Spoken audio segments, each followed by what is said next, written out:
어느 흐린 가을 저녁, 비가 내리치던 날이었습니다. 서울 외곽의 작은 마을에 사는 대학생 민수는 고향 친구들과 늦가을에 맑은 공기를 마시며 단풍 구경을 했다가 늦어진 일정으로 인해 막차를 놓치고 말았습니다. 친구들은 각자의 길을 떠났고 민수는 어쩔 수 없이 택시를 잡아 타고 집에 향하기로 했습니다. 하지만 비가 심하게 내리던 탓인지 택시 한 대도 잡히지 않았습니다. 민수는 우산을 쓰고 터벅터벅 도로를 따라 걸어가기 시작했습니다. 어차피 작은 마을이라 30분쯤 걸어가면 집에 도착할 수 있겠다는 생각이었습니다. 하지만 비 오는 거리는 유난히 무섭고 쓸쓸해 보였습니다. 거리의 가로등은 간간히 깜박였고 주변의 낡은 건물들은 검고 어두워 보였습니다. 걷던 중 민수는 거리의 빈집 옆을 지나가게 되었습니다. 그 집은 몇 년째 사람이 살지 않는 곳으로 마을 사람들 사이에서 괴이한 소문이 돌곤 했습니다. 밤마다 울음소리가 들린다. 가로등 불빛이 그 집안을 비추면 누구가 창문을 통해 널 지켜보고 있다. 같은 이야기들 말이죠. 민수는 그런 얘기에 별 흥미를 두지 않았지만 실제로 그 앞을 지나가니 조금은 으스스한 기분이 들었습니다. 도로 한가운데에서 갑작스레 벼락이 치고 천둥이 울렸습니다. 그 순간 민수는 자신도 모르게 그 집의 창문으로 시선을 돌렸습니다. 창문 하나가 깨진 채로 덩그러니 열려 있었는데 그곳에서 누군가가 그를 지켜보고 있는 듯한 느낌을 받았습니다. 민수는 급히 고개를 돌리고 발걸음을 재촉했습니다. 그저 피곤해서 상상한 거라며 자신을 다잡으려 했습니다. 그렇게 얼마쯤 더 걸어갔을까? 이제 거의 다 왔다는 안도감에 빠지려는 순간 누군가 뒤에서 민수를 부르는 소리가 들려왔습니다. 민수야, 민수야. 민수는 섬뜩한 기분에 휩싸였고 절대 뒤돌아보지 않으려고 애썼습니다. 등골이 오싹해지며 뭔가가 그의 뒤를 따라오는 느낌이 계속해서 심해졌습니다. 마침내 집에 도착한 민수는 급하게 방문을 열고 들어가 문을 잠갔습니다. 그의 심장은 쿵쾅거리며 잔뜩 긴장한 상태였습니다. 그는 유리창을 통해 밖을 내다보았지만 아무도 보이지 않았습니다. 민수는 이를 무시하려고 애썼지만 마음속 깊은 곳에서 불안한 느낌은 지워지지 않았습니다. 그날 밤 민수는 잠을 이룰 수 없었습니다. 창밖에서 자꾸만 들려오는 빗소리와 바람 소리는 마치 일정한 패턴을 가지고 자신에게 말을 건네는 듯 했습니다. 돌아보지 말았어야 했어. 다시 불러서는 안 됐어. 낮에 들었던 소문들이 자꾸 머릿속을 맴돌며 그를 괴롭혔습니다. 시간이 흘러 새벽 2시가 넘었을 때 민수는 이상한 소리에 잠을 깼습니다. 누군가 복도에서 그의 방문을 두드리는 소리가 들렸습니다. 두두둑 두두둑 소리는 일정한 간격을 두고 계속되었습니다. 민수는 공포에 사로잡혔지만 그 소리가 도대체 무엇인지 확인해보고 싶은 마음에 몸을 일으켰습니다. 조심스럽게 방문 앞으로 다가가 귀를 기울였지만 소리는 이미 멈춘 뒤였습니다. 두려움에 떨면서도 민수는 용기를 내 방문을 열었습니다. 복도에는 아무것도 없었습니다. 하지만 불편한 예감은 여전히 그를 조여왔습니다. 민수는 집안 구석구석을 확인했지만 아무것도 이상한 점은 발견되지 않았습니다. 그렇게 하루가 지나갔습니다. 다음 날 민수는 학교에 가기 위해 준비를 하고 있었지만 어딘가 모르게 계속 불안하였습니다. 밖으로 나가기 위해 현관문을 여니 발에 닿는 무엇인가가 있었습니다. 작은 봉투였습니다. 그 안에는 흐릿하게 찍힌 사진 한 장이 들어있었습니다. 사진 속에는 어젯밤 민수를 지켜보던 빈집의 창문이 찍혀 있었고 창문 안쪽으로 어렴풋이 누군가가 서 있는 실루엣이 보였습니다. 그리고 누군가의 피로 쓴 것 같은 글씨가 그 밑에 쓰여 있었습니다. 곧 다시 돌아올 것이다. 민수는 얼어붙은 듯 서 있었고 그날 이후로 그 빈집은 아예 보지 않으려 멀리 돌아다니곤 했습니다. 하지만 계속해서 그 사진의 존재가 마음을 괴롭혔고 그는 비오는 밤이면 거리의 기척 소리에 흠칫 놀래곤 했습니다. 나중에 알게 된 사실로는 그날 그 집에서 누군가가 민수를 지켜보고 있었다는 소문이 사실이었다는 것이었습니다. 소문대로 몇 년 전 그 집에서 가족이 불행한 사고로 목숨을 잃었고 그 영혼이 아직도 그곳을 떠나지 못하고 방황하고 있다는 믿음을 가진 사람들이 많았습니다. 그 이후로 민수는 비 오는 밤이면 창문을 볼 때마다 그날의 기억이 되살아났고 등 뒤에서 소름 끼치는 목소리가 들려오는 듯한 느낌의 잠을 이루지 못했습니다.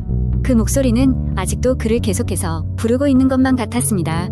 두 번째 이야기, 한국 인터넷 커뮤니티에는 심심치 않게 다양한 공포 썰들이 올라오곤 합니다. 그 중에서도 사람들의 간담을 서늘하게 만드는 긴 이야기를 소개해드리겠습니다. 어느 날 서울 변두리에 위치한 오래된 아파트 단지로 한 가족이 이사를 오게 되었다.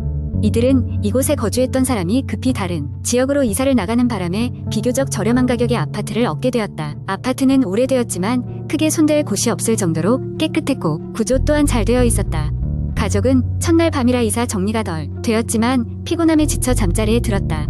그런데 밤이 깊어질수록 묘한 느낌이 들었다. 무엇인가 모르게 싸늘한 기운이 감돌며 가족 모두가 깊이 잠들지 못하고 뒤척였다. 이튿날 아침부터 출근 준비를 하던 가장은 거실, 창가에 흰 자국이 있는 것을 발견했다. 얼핏 보면 손바닥 자국 같기도 했는데 크기도 이상하게 크고 모양도 이상했다.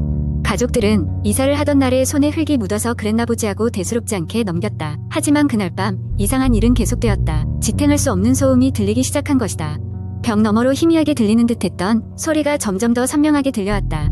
마치 누군가를 부르는 목소리인 것 같았다. 가족들은 처음엔 윗집에서 나는 소음인 줄 알았지만 소리에 귀 기울일수록 그 목소리는 집 안에서 나는 것 같았다. 얼마 후 이 소리에 익숙해질 즈음 아이가 문제가 생겼다. 아이는 계속해서 같은 악몽을 꾸었다고 했다.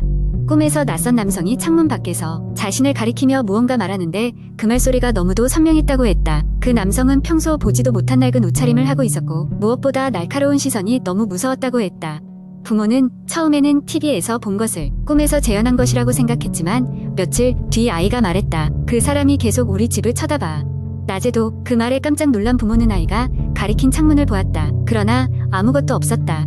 날이 갈수록 가족들은 이 이상한 상황에 지쳐갔다. 시끄러운 소리, 아이의 반복된 꿈 이야기, 그리고 온 집안에 도는 싸늘한 기운까지. 결국 가족들은 전문가의 도움을 받기로 결심했다. 몇 주 후 심령 전문가가 집을 방문했다. 그는 조용히 집안 구석구석을 둘러보더니 마지막으로 거실 중앙에서 멈춰섰다. 그리고 이렇게 말했다. 이 집은 단순히 오래된 집이 아닙니다. 이곳은 과거에 큰 사건이 있었던 장소입니다. 누군가 여전히 이곳을 떠돌고 있는 것 같습니다. 과거 조사 결과 이 아파트는 건설하기 전에 항고택이 있었던 자리였고 그곳에서는 대가족이 거주했었다. 그런데 갑작스런 사고로 인해 몇 명의 가족이 희생된 이유로 사연 깊은 채로 남아 있었다고 전해졌다. 아파트가 들어서면서 그곳의 흔적이 사라졌지만 어떤 기억은 땅에 남아있는 듯 했다. 결국 가족은 다른 곳으로 이사를 결정했다. 그들이 떠난 후에도 그 집은 한동안 다시 임차인을 찾지 못했다는 이야기가 전해진다. 여전히 거기서 소리가 들린다는 소리가 간간히 인터넷에 올라오기도 한다.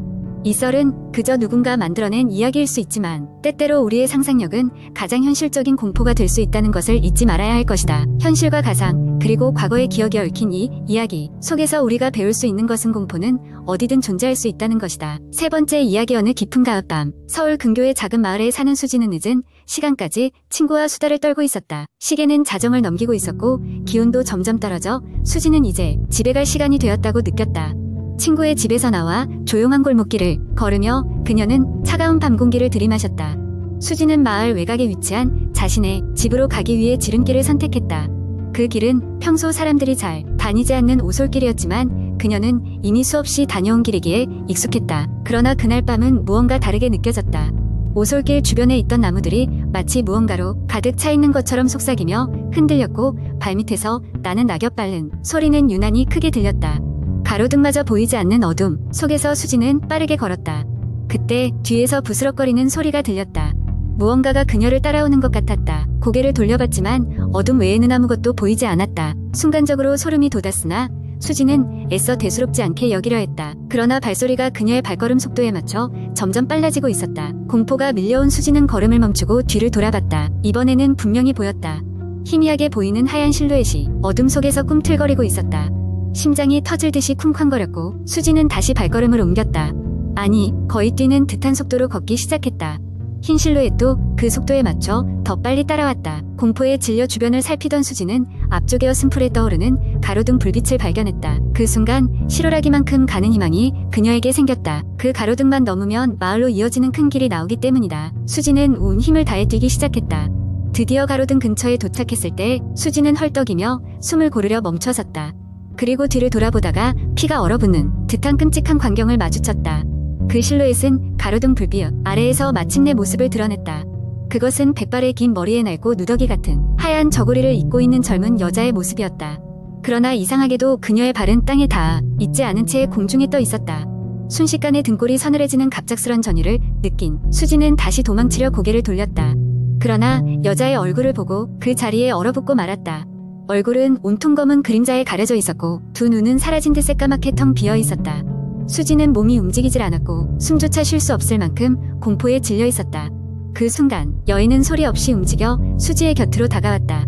수지는 몸을 떨며 눈을 꼭 감았지만 그녀는 이미 자신의 바로 코앞에 다가와 있었다는 것을 직감적으로 느낄 수 있었다. 갑자기 귀가 찢어질 듯한 날카로운 웃음소리가 주변을 가득 채웠다. 그리고 얼마 후 모든 것이 가라앉고 고요해졌다. 다음 날 아침 수지는 자신이 집안 침대에서 깨어난 것을 발견했다. 어젯밤의 사건이 꿈이었는지 현실이었는지 알 수 없었다. 그녀는 침대에서 일어나 창밖을 내다보았다. 찬란한 아침 햇살이 마을을 밝히고 있었지만 그녀의 마음속에는 여전히 어젯밤의 그 하얀 여자의 모습이 또렷하게 남아있었다. 그 후로 수지는 절대 해가 진 후에는 오솔길을 이용하지 않았다. 그러나 마을에서는 그녀를 포함해 몇몇 사람들이 밤마다 마주쳤다는 미스터리한 하얀 여자의 이야기가 돌기 시작했다. 그리고 도망치다 사라진 이들에 대한 소문까지 더해져 그 오솔길은 이제 아무도 다니지 않는 금기의 길이 되었다. 분명히 실체를 안고 있었지만 아무도 그 여자의 정체를 알 수 없었고, 수지는 가끔씩 그 길을 지나가다 이상한 소리를 들을 때마다 여전히 심장이 두근거렸다. 시간이 흘러도 그날 밤의 공포는 잊혀지지 않은 채 그녀의 뇌리에 남아있었다.